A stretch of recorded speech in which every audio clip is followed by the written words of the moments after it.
Committee, Congressman Devin Nunes, and the Freedom Caucus Chairman Mark Meadows. And I got to say this about Mark, Jim Jordan, Devin Nunes. We'll add Doug Collins to the mix, and maybe Matt Gaetz, the freshman. He's overly ambitious, but a good guy, and he's really done a great job.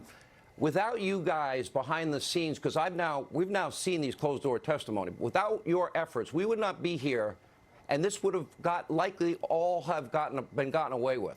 And Congressman Nunes, a special applause to you tonight for that speech, which I think probably you're right up there with Lindsey Graham's speech on the day of the Kavanaugh hearings.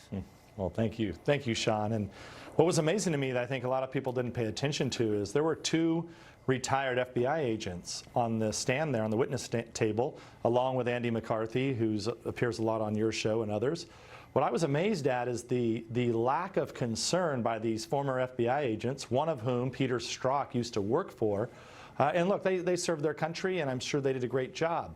But when I brought up the fact that we probably shouldn't be using counterintelligence capabilities in this country to target a political campaign, they just sat there. It was almost like they had been coached by the Democrats to not say anything bad about the counterintelligence investigation that occurred. And I'll tell you, if that's the attitude, I know we always say, oh, this happened at the very top of the FBI. But I will tell you, if that attitude permeated throughout the counterintelligence capabilities, and if retired FBI agents think it's okay to use counterintelligence against political campaigns, I think we've gone a long way in this country, because it used to be the Democrats who didn't support the counterintelligence capabilities because they thought that they were spying on their campaigns and on political enemies.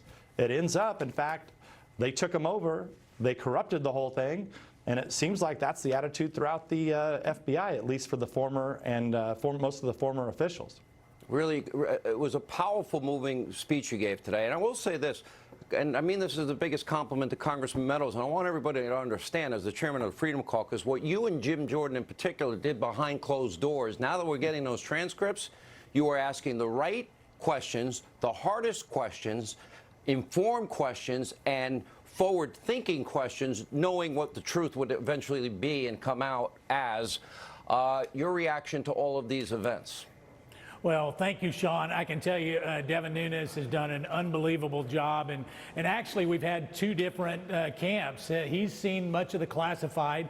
Jim Jordan and I have not. And so we've been able to work together in a way that honestly is about transparency for the American people. Here's the thing that dawned on me today. You had another Mueller hearing here in Hipsy, an open hearing. Why was it open? Because they want to try to resurrect the whole Mueller narrative and try to do their best to make sure that the American people are engaged. But the truth of the matter is they didn't get the result they wanted. You know, there was the old Adam, if at first you don't succeed, try again. Well, they've tried again, and they'll continue to try. But the problem is they know the truth. Even some of the witnesses today here on Capitol Hill, they're supposed to be experts. They hadn't even read the Steele dossier. That's how not credible that was. That's pretty amazing, too. So how are we to interpret this New York Times news tonight? Do both of you believe, as I think I'm reading and interpreting, I always ask both of you one question because neither one of you would leak to me the way I wanted you to. I would ask you one question. You're laughing. What's the question? Am I over the target? Am I over the target in thinking countries like Italy, allied countries, and Great Britain and Australia, maybe were outsourced intelligence gathering by our intelligence people to circumvent American laws, Devin Nunes? So I think what we don't know yet is we don't know who Joseph Mifsud was working for.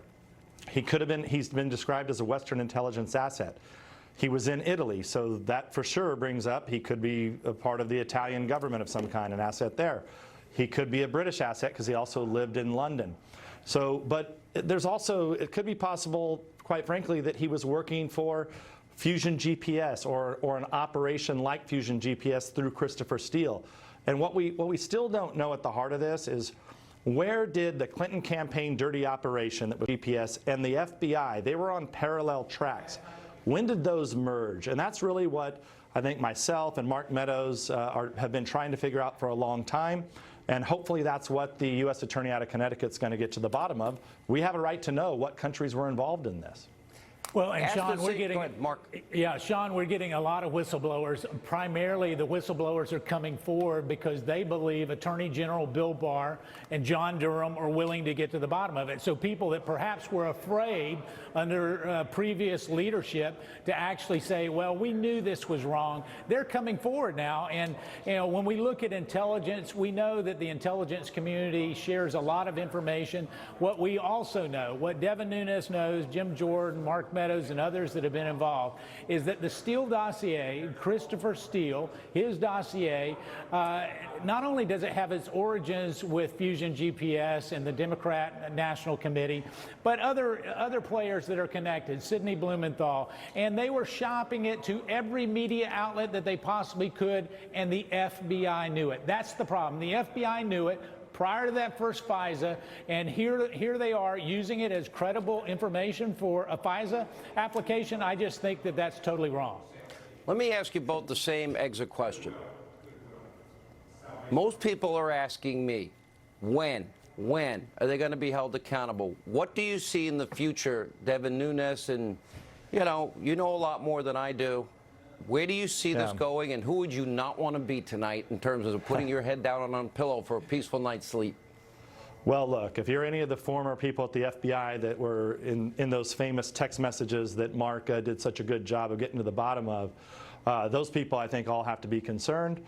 If you look at any of the dirty operations arms of the Clinton campaign, and there's a lot of people that were both at the DOJ involved in that, spouses of people at the DOJ that were involved, because ultimately that Steele dossier permeated down all the way through, ultimately to the special counsel. And I'll just close with this tonight.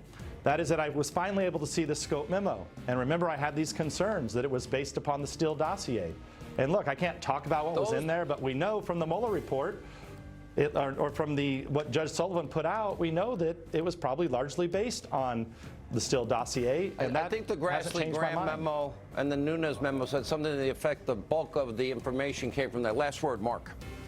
Listen, people need to go to jail. People need to be accountable, and I believe indictments are on their way. All right, I want to thank you both. In all honesty, these two guys, we wouldn't be where we are today, getting to the truth, equal justice, constitutional republic. They did the right thing for their country. Thank you. Coming up, Trump haters, MSNBC, they're begging Democrats, impeach, impeach, impeach.